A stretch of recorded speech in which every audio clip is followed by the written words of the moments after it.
Que a graça e a paz do nosso Senhor Jesus Cristo estejam sobre vocês. Amém. Abramos nossas Bíblias em 2 Coríntios, capítulo 9. Temos feito a exposição nos domingos pela noite desta epístola de Paulo aos Coríntios, uma epístola tão pessoal, tão íntima.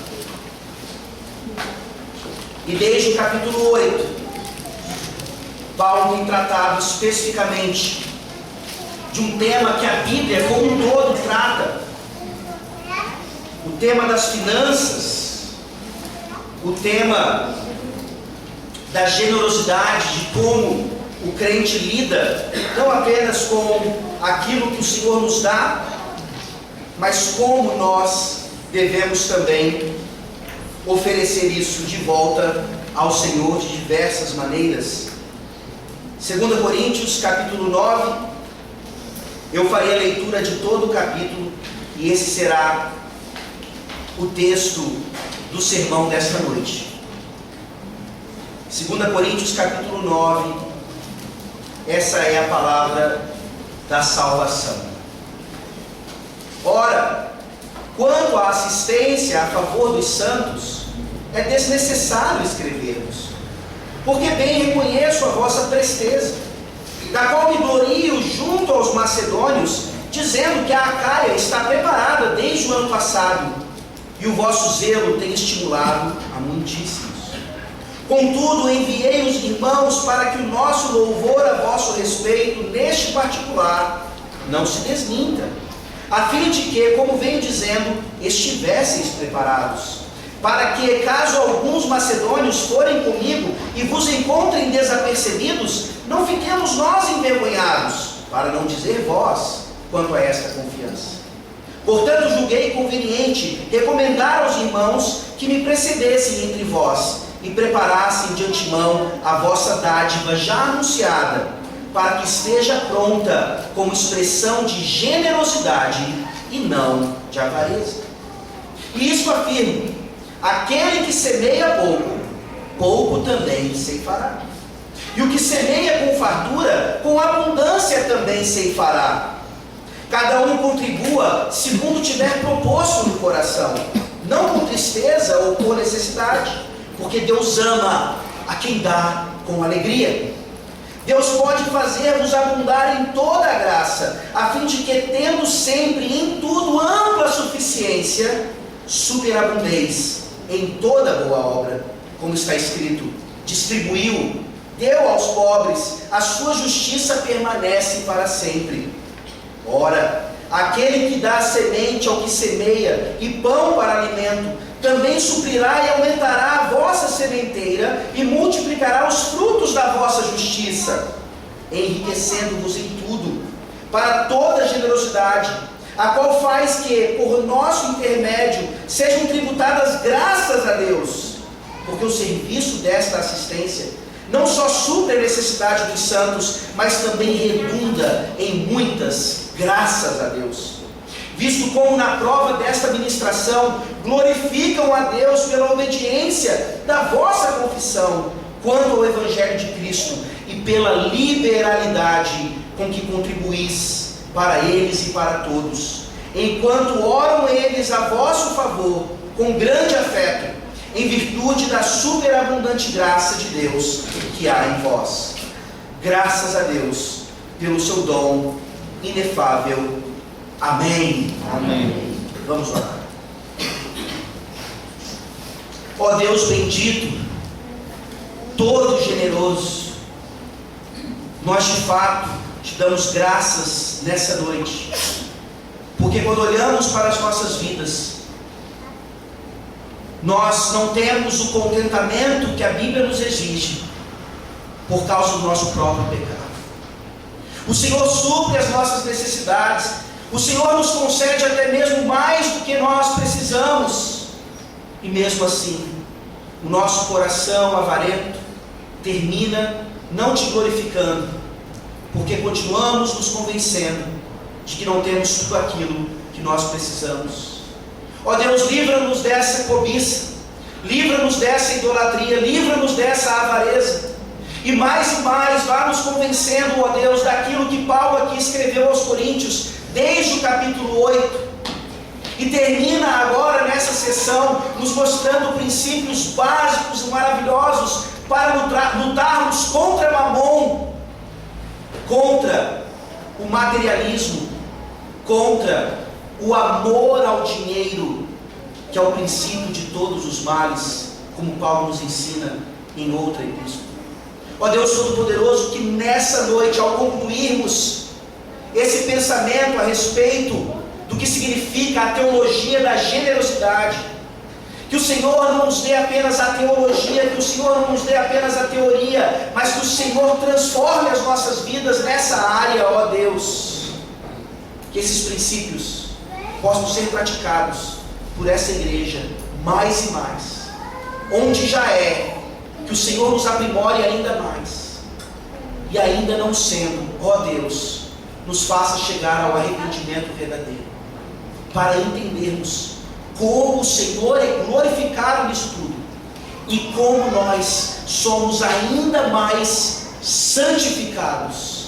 Ó Deus, que graça bendita, nos ajuda a não sermos mais negligentes em relação a isso, e que nessa noite, ó Deus, aqueles que entraram aqui, e que não podem ser generosos, mas são apenas avarentos e pão duros por natureza, porque ainda não descobriram a generosidade de Cristo na cruz do Calvário, que nessa noite eles conheçam esse dom inefável que o Senhor nos concedeu, entregando o seu próprio Filho para morrer por pecadores e salvar esses da ira vindoura.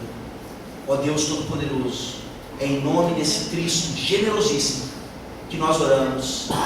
Amém. Amém. Esse texto, meus irmãos, terminando essa série de ensinamentos a respeito de finanças e como nós lidamos com elas, vem nos ensinar a sermos crentes liberais. Talvez você se assuste com o termo, porque afinal de contas você tem aprendido que a teologia liberal é algo claramente não bíblico.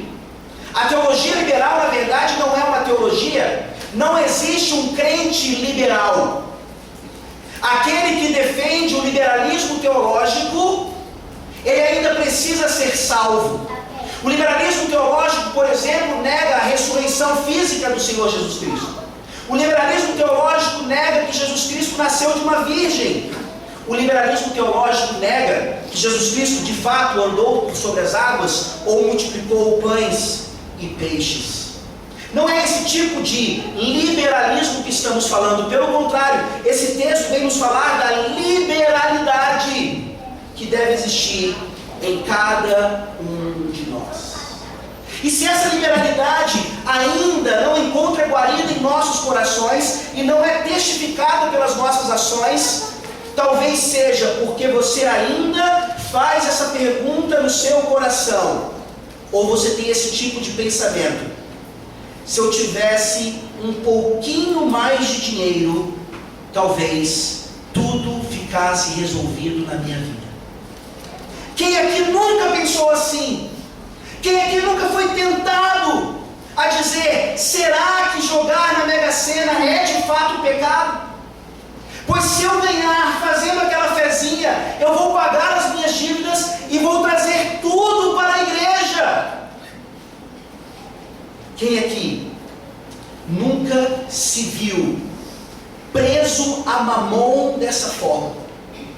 Porque por mais que tenhamos boas intenções ao pensar dessa maneira, esse tipo de pensamento revela o quanto nós ainda dependemos de Mamon e não de Deus. O quanto nós achamos que de fato Ele pode nos libertar, Ele pode resolver os nossos problemas e não o Deus das Escrituras.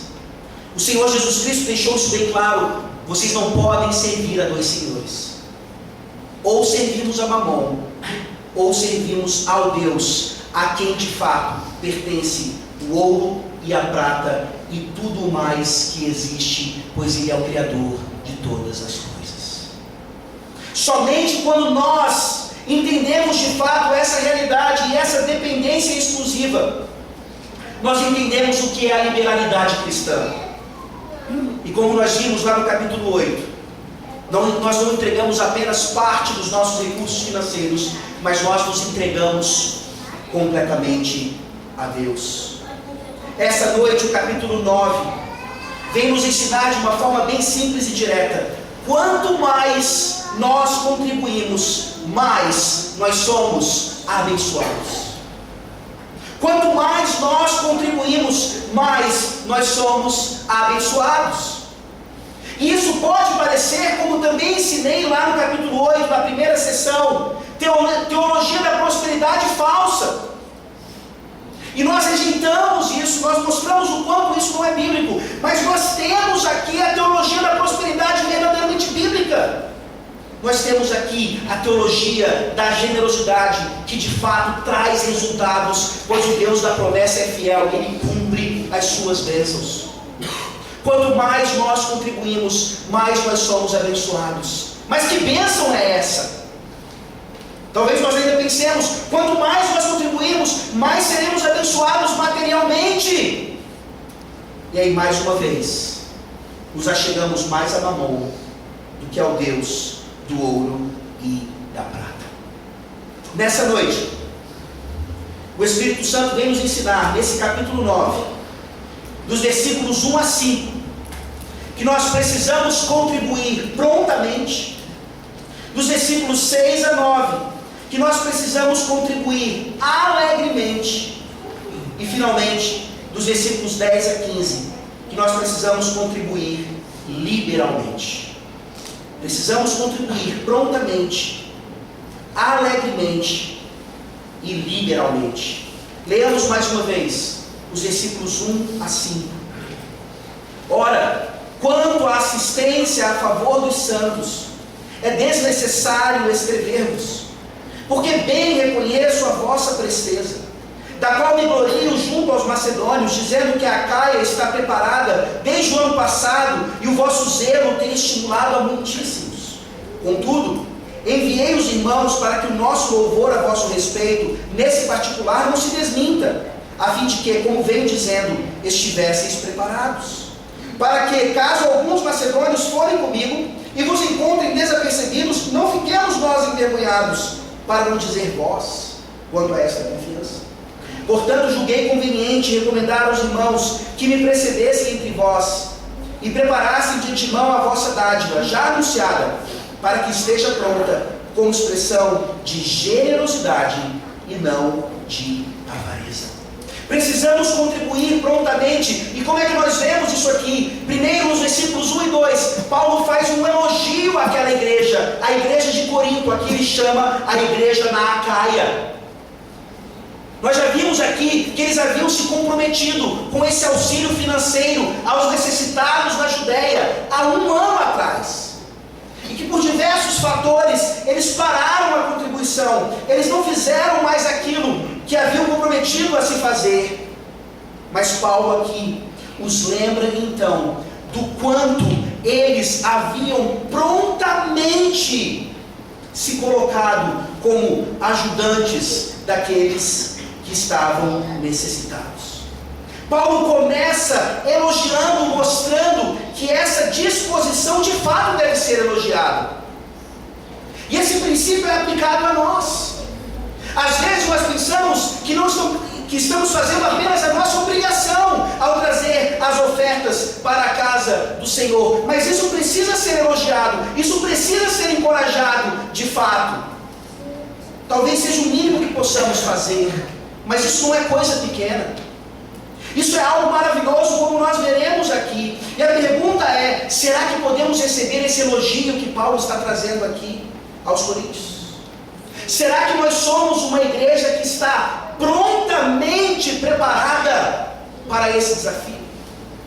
Será que precisamos de um puxão de orelha diversas vezes para que entendamos mais uma vez como isso é mais do que uma obrigação, mas sim um privilégio, mais do que um dever, e sim um direito de participarmos claramente nesse tipo de mordomia cristã? se a igreja aqui não pode receber esse mesmo elogio. Então nós precisamos nos arrepender. Então nós precisamos saber que a prontidão para o ofertar não é apenas em momentos específicos, como fizemos hoje de manhã e faremos mais uma vez nessa noite, mas deve ser algo constante. Deve ser algo que parte, obviamente, dessa necessidade de participarmos daquilo que o Senhor Deus nos chama para fazer de forma tão clara. E percebam, meus irmãos, que aqui o elogio de Paulo, no final do versículo 2, mostra que o zelo dos coríntios estimulavam a muitíssimos. E nós precisamos entender isso. Que a nossa dedicação a esse tipo de ministério, o ministério da oferta, da generosidade, de fato estimula outros, talvez mais tímidos, talvez mais seguros, talvez mais avarentos, a de fato entenderem qual é o privilégio dessa graça maravilhosa. Mas vejam então que nos versículos 3 e 4, Paulo aqui chama a atenção daqueles coríntios que haviam se prontificado para ajudar, mas que agora precisavam receber aqueles 3 irmãos, dos quais nós falamos na semana passada, para que eles não fossem pegos de surpresa, para que a prontidão deles fosse de fato colocada em prática. Paulo não só elogia a igreja, como ele se assegura que a igreja vai responder adequadamente. Aqui nós vemos princípios de consistência e de coerência. Paulo está elogiando e está dizendo: vejam, para que a minha palavra não seja tida como mentira, para que vocês não sejam pegos desapercebidos ou despreparados, para que eu não seja envergonhado e nem vocês. Que essa prontidão, de fato, se torne em algo prático e real. Não adianta você sair daqui nessa noite, ou vários domingos, dizendo: a partir de hoje eu vou contribuir mais. A partir de hoje eu entendi qual é a minha função nesse aspecto, e eu vou fazer isso, e você não faz.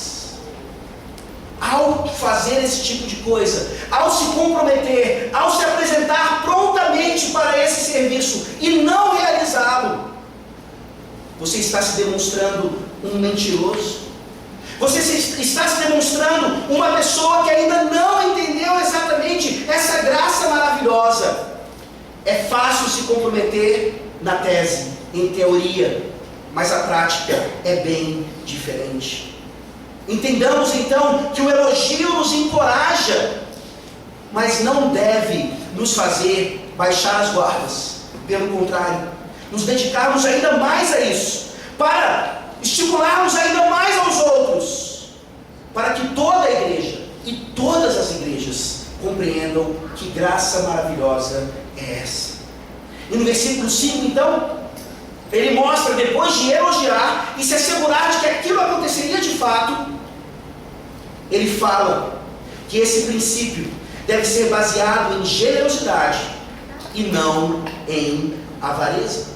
Ele mais uma vez fala que os irmãos iriam precedendo a Paulo, para que de modo algum aqueles coríntios fossem envergonhados, e mais do que isso, que ao entregar as suas dádivas, que ao cumprir o seu compromisso, aquilo fosse baseado na generosidade de fato. Generosidade e não avareza. E nós nos lembramos aqui de tantos personagens na história que mostram exatamente o perigo da avareza, que a Bíblia diz que é idolatria. E nós nos lembramos do tio Patinhas. Você se lembra do tio Patinhas? Você se lembra do quanto ele é rico? E você se lembra com as histórias que giram em torno do tio Patinhas, mostram a sua avareza, o quanto ele é pão duro, o quanto ele quer dominar por completo aquela sua riqueza, achando que ele está preservando aquilo, quando na verdade a riqueza o domina. O tio Patinhas não poderia ser um crente de fato, ou melhor dizendo, um crente de fato não pode ser como um tio Patinhas. Existe uma diferença, talvez uma linha tênue, Que você esteja pensando, mas pastor, se eu entregar todo o meu dinheiro, isso é uma irresponsabilidade. E com essa desculpa da segurança, você está se escondendo por trás dessa capa de avareza. A linha pode ser muito tênue, mas você sabe nessa noite se você é uma pessoa pão dura ou se você é uma pessoa liberal. Nós vimos isso no primeiro sermão, lá no capítulo 8. Não deve ser feito com responsabilidade. Não devemos dar aos outros necessitados para que nós sejamos agora necessitados. A Bíblia é clara e muito equilibrada. Mas se nós formos honestos conosco mesmos, nós vamos admitir que a nossa segurança com o dinheiro, ela na verdade esconde a nossa avareza. Queremos proteger tanto aquilo que o Senhor nos dá de forma tão graciosa, que não conseguimos repartir com o próximo, com aquele que é necessitado, não conseguimos ofertar para a igreja, como o apóstolo Paulo aqui nos ensina a fazer. Que o Senhor Deus nessa noite nos livre completamente da avareza e nos ensine que isso não é uma mera teoria, mas que a nossa prática deve demonstrar exatamente essa libertação. Devemos contribuir prontamente. Os versículos 6 e 9 nos mostram que devemos contribuir alegremente. Leamos mais uma vez. E isso afirma: aquele que semeia pouco, pouco também ceifará. E o que semeia com fartura, com abundância também ceifará. Cada um contribua segundo tiver proposto no coração, não com tristeza ou por necessidade, porque Deus ama quem dá com alegria. Deus pode fazer-vos abundar em toda graça, a fim de que, tendo sempre em tudo ampla suficiência, superabundez em toda boa obra. Como está escrito: distribuiu, deu aos pobres, a sua justiça permanece para sempre. E aqui nós vemos então, no versículo 6, essa ilustração da agricultura, essa ilustração agrícola claríssima para nós. É uma questão lógica, é uma questão de matemática, é uma questão bem infantil inclusive. Se eu semeio pouco, eu obviamente vou ceifar pouco. Se eu semeio com fartura, eu terei com abundância aquilo que eu plantei. Se isso é uma questão tão óbvia, por que é que nós semeamos tão pouco? Se essa é uma questão matemática tão clara, por que é que nós investimos pouquíssimo? E aí você então se esconde atrás agora da falsa teologia da prosperidade. E aí você diz: mas pastor, o versículo 6, ele pode ser mal interpretado, dizendo então que quanto mais eu der para a igreja, mais Deus vai me dar. Quanto mais eu oferecer para a igreja do meu suado dinheirinho, mais ele vai aumentar a minha conta bancária. Ora, não precisamos dessa falsa interpretação para escondermos aquilo que é pecado em nosso coração.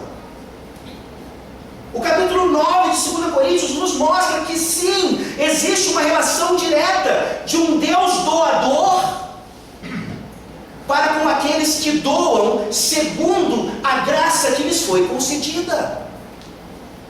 Mas qual é então o ponto da falsa interpretação da teologia da prosperidade não bíblica? É porque a teologia da prosperidade não bíblica é baseada em Mamon. Você sabe disso. Quanto mais você der, se você der R$1.000, Deus vai lhe dar o dobro disso. E quem aqui nessa igreja não gostaria de dar R$1.000 e receber 2.000? Mas não é isso que Deus está prometendo. O que Deus está prometendo é que quem semeia muito vai ceifar muito. E quando eu ofereço a você o dobro do que você está me entregando, eu estou tentando convencê-lo pela sua avareza, pelo seu amor ao dinheiro, que na verdade é o meu amor ao dinheiro. Quanto mais você traz aqui para essa igreja, e quanto mais eu consigo lhe enganar, dizendo que você vai receber o dobro disso, mais dinheiro eu tenho, mais enganados vocês são. E o impressionante é perceber o quanto essas pessoas continuam se enganando. O ponto nunca é aquilo que eu vou receber e como eu vou ser abençoado materialmente com isso. O ponto é matemática direta, sem dúvida alguma. O Deus fiel me diz que se eu semeio pouco, eu ceifarei pouco. Se eu semeio com fartura, eu ceifarei com fartura. Para que então?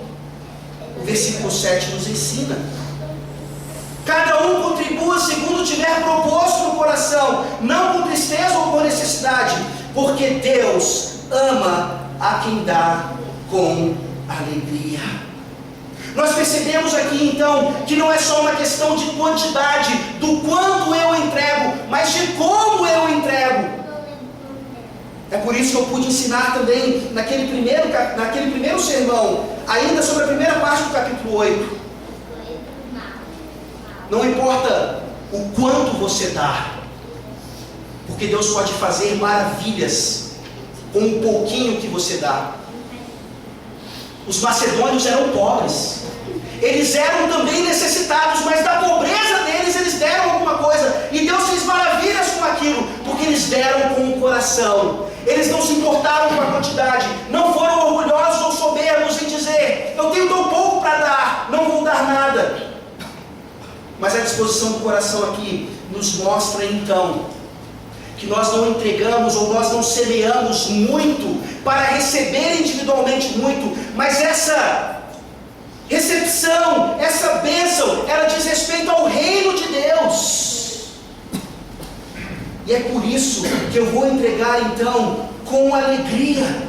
É por isso que eu vou entregar assim, de acordo com o que estiver proposto no coração, não com tristeza ou por necessidade, porque eu sei que aquele meu suado dinheirinho, talvez pouco, talvez muito, vai servir um propósito maior. Eu não vou entregar um dinheiro para receber em troca um carro zero. Eu não vou entregar o meu dinheiro para receber em troca uma casa própria.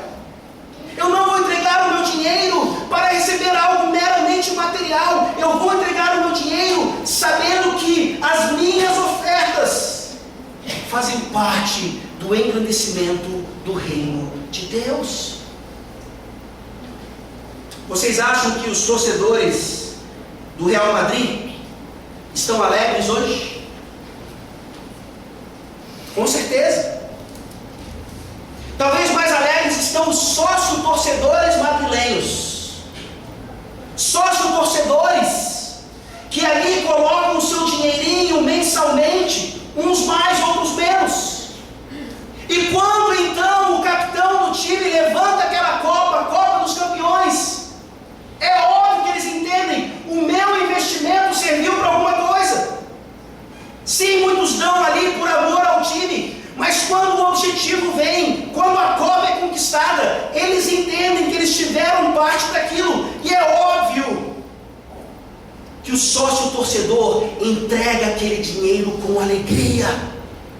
Ele vê o seu time vencendo, ele vê o seu time contratando os jogadores mais caros do mundo. E é por isso então que quando nós trazemos as nossas ofertas para a igreja, isso deve ser feito com alegria, porque nós fazemos parte do avanço do reino de Deus. Eu no mínimo penso, o meu dinheirinho depositado na igreja, prontamente, de forma constante, é o dinheiro que Deus vai usar para levantar ministros da palavra, plantadores de igreja, para que nós deixemos então de olhar com tristeza para um estado como o nosso e perceber como ainda precisamos conversar sobre o fechamento de congregações, ao invés de lutar e com alegria vermos o estabelecimento de igrejas e mais igrejas. É por isso que Deus ama quem dá com alegria. Não é um mero sorriso no rosto quando estamos caminhando aqui para frente para entregar o nosso dinheiro, mas é a necessidade que nós temos de entender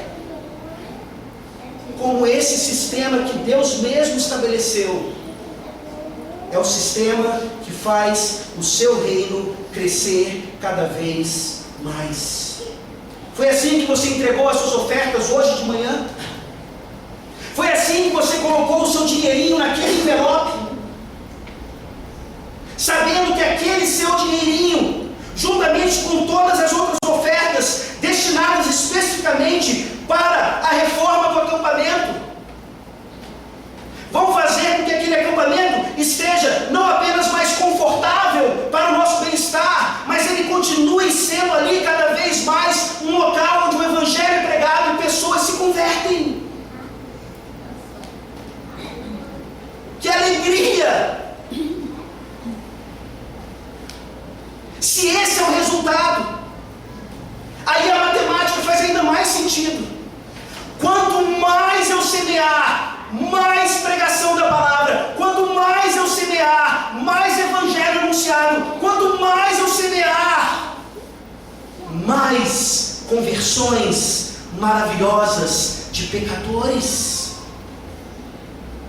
Isso deveria trazer mais alegria do que qualquer Copa dos Campeões. Isso deveria trazer maior alegria do que qualquer outra coisa na vida. E isso também testa o nosso coração. Se eu invisto o meu dinheiro em alguma coisa, mesmo sendo legítima, que não é o reino de Deus, é óbvio que eu prefiro aquilo ali ao reino de Deus. É óbvio que a minha alegria naquilo é muito maior do que a minha alegria em ver o reino de Deus crescer. Nos versículos 8 e 9, nós vemos então como essa alegria, além de ser uma alegria apontando para o objetivo final, era uma alegria baseada de fato em contentamento. Versículos 8 e 9. Deus pode fazer-vos abundar em toda graça, a fim de que, tendo sempre em tudo ampla suficiência, superabundeis em toda boa obra, como está escrito: distribuiu, deu aos pobres, a sua justiça permanece para sempre. Meus irmãos, de fato, existe aqui uma promessa de Deus, que quanto mais nós dermos, nós também receberemos materialmente falando. Mas se eu aprendi aqui nessa noite, ou pelo menos relembrei isso, de que essa prosperidade material não é para mim, não é para a minha família, mas é para trazer de volta para o reino de Deus, eu entrei nesse ciclo virtuoso, maravilhoso. Quanto mais eu entrego, mais abençoado eu sou. E eu entrego mais, e mais abençoado eu sou. E eu me torno milionário, e aí as minhas contribuições são milionárias. Você já pensou em ser um milionário? Você já pensou em ter a sua independência financeira? Por quê? Qual razão? Simplesmente para não ter mais dívidas? Para ter simplesmente a sua casa? Para garantir o futuro de seus filhos? Tudo isso é maravilhoso. Mas a principal razão para desejarmos um primeiro milhão, a primeira razão para sermos independentes financeiramente falando, é para investirmos na igreja do Senhor, para termos condições de dar ainda mais, para termos condições, como o versículo 8 diz, de superabundar em toda boa obra. Por quê? Porque com isso nós temos ampla suficiência. Sejamos honestos, meus irmãos, por causa do pecado nosso e de outros, por causa da crise financeira, por causa de todas as circunstâncias que o nosso país vive, talvez, o nosso orçamento muitas vezes não consegue ter ali a contribuição para o reino de Deus. Nós precisamos apertar de todo lado, e o lado que mais sofre é a oferta à casa de Deus. Eu preciso pagar as minhas dívidas, eu preciso realizar as minhas necessidades, e não sobra dinheiro para entregar à igreja. Eu quero contribuir prontamente, eu quero contribuir com alegria, mas eu não tenho, pastor. E a matemática aqui mais uma vez vem nos mostrar isso. Contribua prontamente, creia na promessa de Deus, e Ele vai suprir as necessidades, Ele vai quitar as suas dívidas. não para que você possa simplesmente agora então poupar e ter para os seus sonhos materiais, mas para que o seu principal sonho seja realizado. Você volte a ser um dizimista fiel. Você volte a ser alguém que oferta para a igreja com alegria. Você volte ou continue sendo alguém que tem isso como prioridade. O versículo 9, será que isso descreve o nosso caráter? Distribuiu, deu aos pobres, a sua justiça permanece para sempre. Aqui Paulo cita o Salmo 112. O Salmo 112, que é um espelho do Salmo 111. Depois vocês estudem mais uma vez esses dois salmos. O Salmo 111 nos fala a respeito de Deus, da sua generosidade, do seu caráter, e como o Filho de Deus, ele é um reflexo desse caráter. E um dos reflexos é exatamente esse. Será que nós entendemos que Deus, ele nos dá superabundantemente? Sem dúvida alguma. Por que é que nós não devolvemos a Ele na mesma medida? Talvez você entenda que nós nunca podemos superar Deus naquilo que Ele nos entrega, isso é fato. Mas nós não temos chegado nem perto. Nós não temos correspondido nem um pouquinho ao tamanho da salvação que Ele nos entregou. E como nós vimos também naquele primeiro sermão, e fica evidente aqui na teologia de Paulo, quanto mais nós contribuímos, mais nós somos abençoados. E a bênção aqui diz respeito à nossa santidade. O Salmo 112 citado é bem claro. Essa contribuição diz respeito à nossa justiça. A justiça do cristão generoso permanece para sempre. Isso diz respeito a quem nós somos. Isso nós não somos como um tio Patinhas. Nós temos sido miseráveis mordomos da graça de Deus, ao não contribuirmos adequadamente para com as necessidades do reino de Deus. Chegamos então ao fim. Nós vemos que quanto mais nós contribuímos, mais nós somos abençoados. Por isso nós contribuímos prontamente, nós contribuímos alegremente e finalmente então nós contribuímos liberalmente. Saiamos daqui nessa noite como cristãos liberais de fato. Versículos 10 a 15.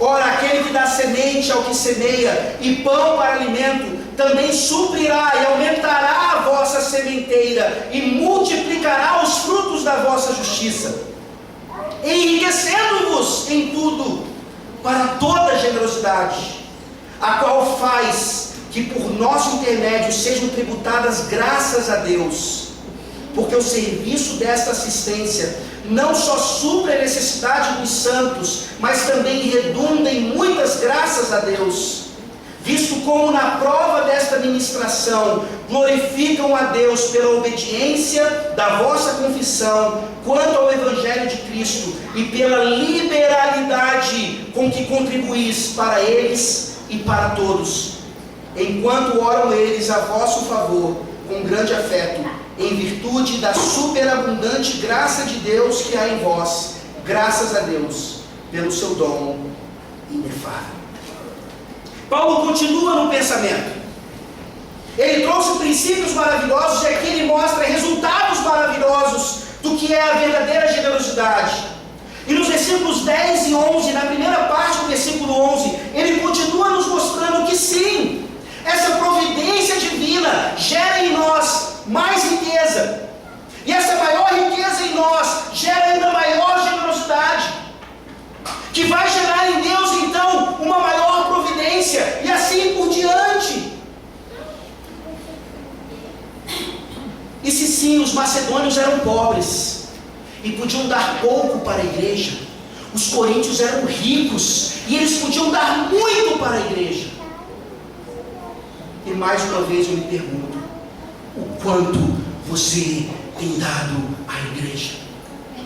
Como você tem manifestado essa generosidade para com o povo de Deus?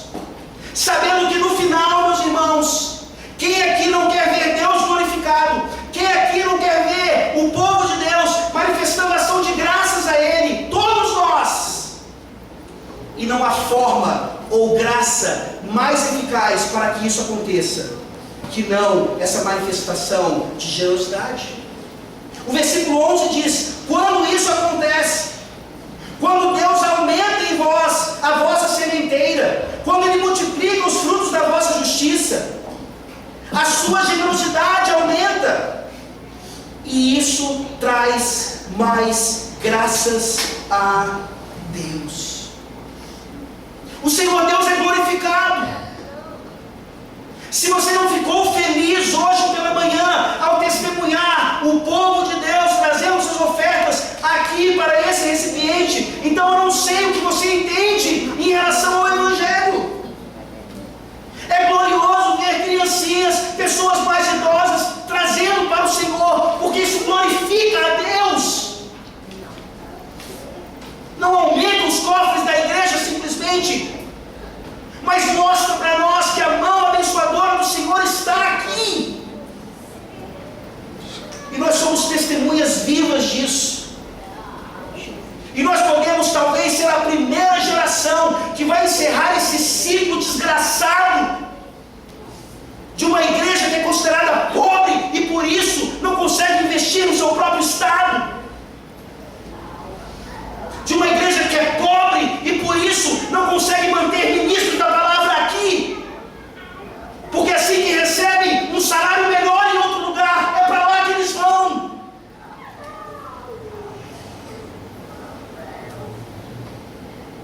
A glória do Senhor é manifestada, porque nós vemos nos versículos 12 e 13, que não apenas as necessidades são supridas, mas mais uma vez, Deus é tido como aquele que verdadeiramente está envolvido com o seu povo e o abençoa a partir de sua graça. Os versículos 12 e 13 dizem: porque o serviço desta assistência não só supre a necessidade dos santos, mas também redunda em muitas graças a Deus, visto como na prova desta ministração glorificam a Deus pela obediência da vossa confissão quanto ao Evangelho de Cristo e pela liberalidade com que contribuís para eles e para todos. As necessidades são supridas. Como é que nós respondemos àqueles que nos ajudam financeiramente? Quando nós temos dificuldades financeiras e alguém aparece, até como resposta de oração, nós somos eternamente gratos a essa pessoa. Principalmente quando elas nos emprestam ou quando elas nos dão aquele dinheiro sem esperar nada em troca. Como a palavra de Deus nos ensina, simplesmente para que a necessidade seja suprida. É óbvio que quando nós recebemos uma ajuda assim, ou quando nós ajudamos alguém nessa necessidade, a pessoa que é ajudada, ela vai glorificar a Deus. Ela vai ver que a igreja não é um lugar de hipócritas, mas que a igreja é um lugar que ajuda pessoas necessitadas. Ela vai entender que o Evangelho não é uma mera ilusão, mas o Evangelho é uma realidade. Que ela pode estar na igreja, sabendo que aqui ela vai ser, no mínimo, diaconalmente assistida, para que ela seja de fato libertada dessa crise e passe a ser alguém que também contribui e que ajuda financeiramente com os outros. Nós não teremos isso no Estado, nós não teremos isso nem sequer na propriedade privada, nós encontramos isso na igreja do Senhor, no reino de Deus, que tem os seus cofres abastecidos, não para alimentar a avareza da sua liderança, mas para alimentar a boca dos pobres e necessitados, e para levar o Evangelho a todos os cantos da terra. É por isso que essa graça maravilhosa traz tanta glória a Deus. E é por isso que, saindo desse sermão aqui, nós precisaríamos sair. Onde é que eu deposito? Cadê o cofre? Cadê o gasofilácio? Cadê o tesoureiro? Onde é que eu entrego o meu dinheiro? Porque eu sei para onde ele vai, e eu sei para que ele serve. No final das contas, para a glória de Deus. Se isso não é suficiente, se nós precisarmos ainda de uma última motivação, Paulo nos ensina aqui no versículo 14, que quando nós semeamos muito, nós também ceifamos com abundância, não apenas materialmente, mas principalmente espiritualmente. Como é que você se sente quando alguém ora por você? Como é que você se sente quando você sabe que existem pessoas dedicadas em oração, orando e intercedendo por você? É óbvio que você responde a isso alegremente, é óbvio que você entende que isso é uma bênção para você, pois esse é o resultado também desse movimento. O versículo 14 diz claramente: enquanto oram eles a vosso favor com grande afeto, em virtude da superabundante graça de Deus que há em vós. Retribuição espiritual. Nós não temos mais aquele Deus lhe pague. Mas quando eu ajudo alguém, quando uma igreja mãe planta uma igreja filha, nós entendemos que os membros fiéis daquela igreja filha, não dizendo para a igreja mãe, Deus me pague por tudo que está fazendo por nós, mas em oração vão responder a essa igreja mãe. Que resposta maravilhosa! E eu pergunto nessa noite, se você aqui é ajudado financeiramente por alguém, o quanto você ora por essa pessoa, o quanto você coloca essa pessoa aos pés do Senhor, o quanto você intercede pelos seus mantenedores, ou você acha que isso é uma mera obrigação deles? Eles são ricos, eles têm mais a me ajudar mesmo, eles têm mais do que eu, é a obrigação deles dar um pouco para mim. Nós percebemos aqui, nessa administração maravilhosa, dessa graça bendita da generosidade, essa retribuição espiritual, a comunhão dos santos, a igreja experimentando uma verdadeira unidade. E Paulo conclui: não poderia ser diferente. Ele usou a palavra graça para tratar desse assunto tão delicado, para tratar desse assunto que, quando sai de um púlpito evangélico, sai de forma completamente errada, para continuar enganando as pessoas e enriquecendo aqueles que mercadejam a fé. Mas a palavra graça aqui, desde o capítulo 8 até o final do versículo 9, ela é usada mais de 10 vezes. É graça, é graça, é graça, e nós respondemos em graça. O versículo 15 diz: graças a Deus pelo seu dom inefável. Quanto mais nós contribuímos, mais nós somos abençoados. A matemática de Deus é bem clara. Se não temos sido abençoados como nós gostaríamos, a probabilidade da negligência estar em nós é muito grande. E quando nós olhamos para o que Paulo está falando aqui, é óbvio, e isso o próprio grego mostra, ele usa uma palavra aqui quase que intraduzível, traduzida para nós como inefável. Graças a Deus pelo seu dom indescritível. Não há palavras para mostrar que dom é esse.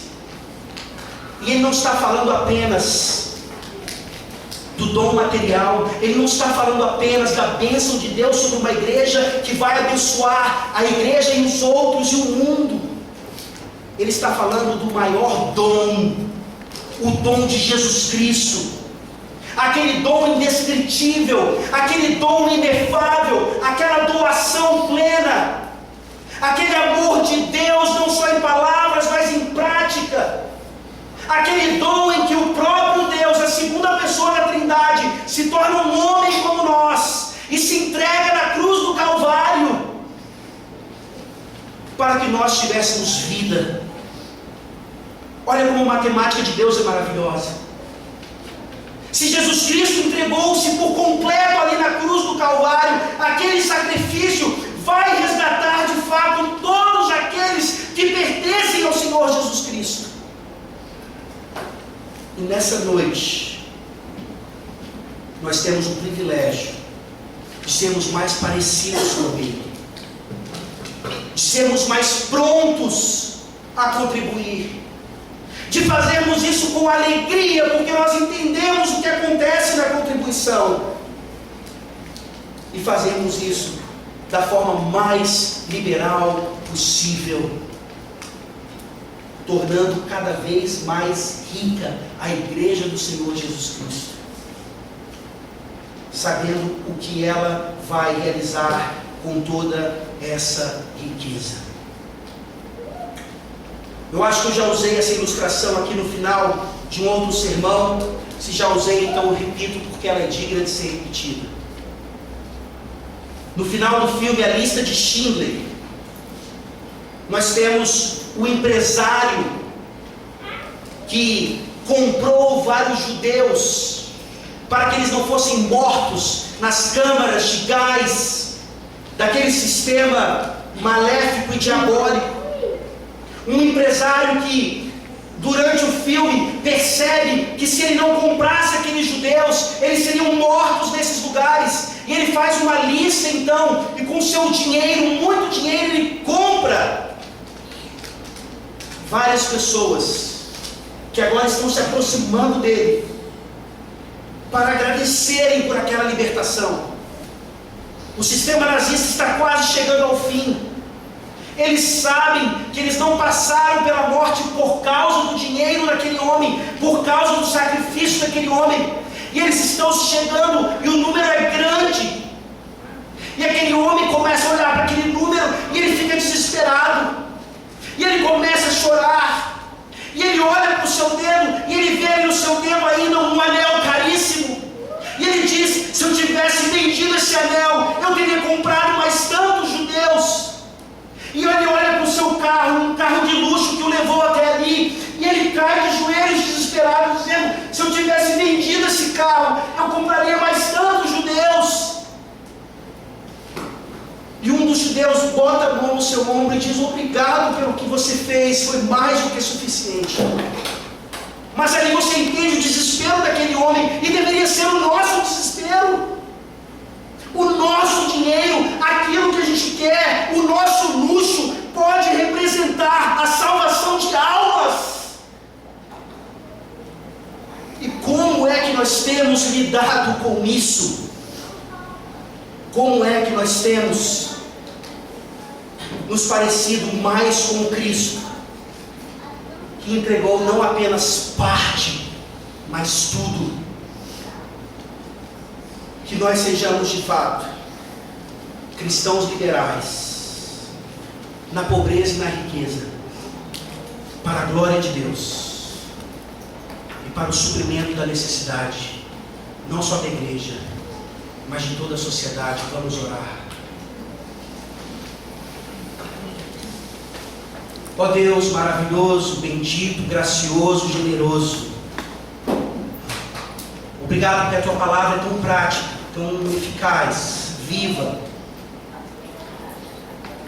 Por isso te pedimos, Senhor, transforma as nossas vidas, muda as nossas motivações, nos liberta de mamon, nos mostra o quanto o dinheiro é sim produtivo e bom e deve ser usado bem, e que o amor ao dinheiro é ruim, mau, e leva muitos a maldição. Ó Deus, que nessa noite, aqueles que ainda não são generosos, porque não podem ser, possam ter visto a cruz de Cristo como esse dom inefável, concedido a todos aqueles que pertencem ao Senhor.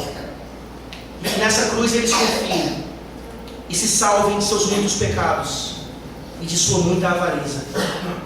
E que nós crentes, aqui já salvos há tantos anos, caminhando ainda mais para a nossa santificação, possamos entender que quanto mais nós contribuímos, mais nós somos abençoados. Quanto mais nós contribuímos, mais a nossa justiça se manifesta. Quanto mais nós contribuímos, mais santificação nós recebemos. E essa deveria ser a motivação maior para entregarmos tudo ao Senhor Jesus Cristo. Que essas ofertas específicas levantadas aqui, nesse fim de semana, para o acampamento em si, possam ser um marco, um início de uma igreja que entende a mensagem do que é ser um crente liberal para a glória do Senhor. Em nome de Jesus é que nós oramos. Amém. Amém. Vamos ficar de pé, meus irmãos, cantar um hino final e nos prepararmos para a bênção do Senhor.